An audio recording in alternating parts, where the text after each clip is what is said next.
My name is Aline, and I was a virgin until I got married. And this is why. Ever since I was a little girl, people always said to me, "Don't have sex." I heard people say, "Here is a piece of gum." Then they would chew it and spit it out. "Do you want this piece of gum now that it's chewed?" They would compare sex to chewing gum. That nobody wants you once you're chewed up and used. You lose your value. It seemed like whether I did this one thing or not would define me completely. But why? Why is everybody so obsessed with virginity? And why isn't it a big problem for men as well? In many societies, the more people you have sex with, the less valued you are. That is, if you're a woman. But if you're a man and have sex, people say, "Oh, come on. Boys will be boys. It's not a big deal."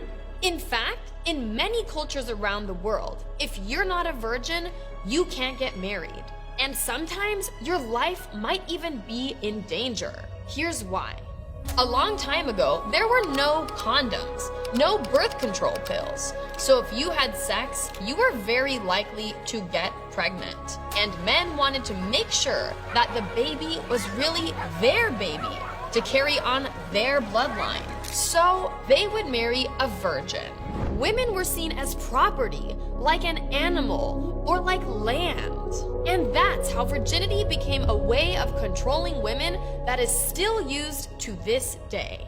In some parts of the world, parents check the bed sheets after the wedding night to make sure there is blood. Doctors would do virginity tests before marriage, all to make sure that the bride was actually a virgin, because otherwise the families would call off the wedding. Some family members wait whole night out of the room, and the next day they proudly show the blood to everyone that the bride was virgin. So I grew up in a very conservative religion. I saved myself for marriage, and then guess what? When I got married, I had so much shame around sexuality that I couldn't even have sex. Because of these thoughts putting so much shame and this pressure around sexuality and being a woman. It's getting so crazy that in some cultures, women who have had sex feel forced to get plastic surgery on their private parts to make them look as virgin-like as possible. And the discrimination doesn't end there.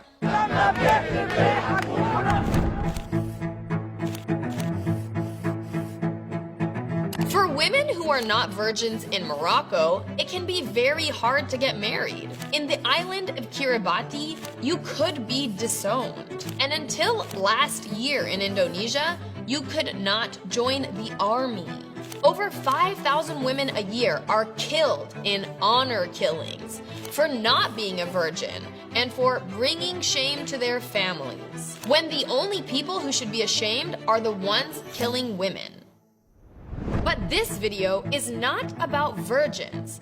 It's about double standards and how we are always trying to control women.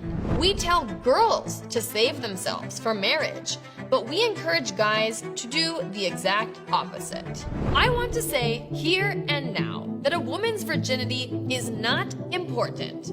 It does not matter, and it does not define her. Women are so much more than their sexuality. They are their talents, their careers, their families, their personalities. So I really feel like what we need to do in this world is change how we're talking about sex. I totally think it's okay to not have sex if you don't want to, but what I think is not okay is when other people are forcing these decisions on you, are forcing the shame on you, when it's happening only to women and not to men. That's where the problems really lie. But some countries are taking steps in the right direction. Like in France, India, or Pakistan, where the governments are taking steps to ban virginity tests and are even considering jail time for doctors who do these tests on women. It will take a lot more than a few laws to change how society views women, but we have to start somewhere. My hope is that someday soon, a woman is defined not by her virginity, but by who she is. And that starts with me, and that starts with you.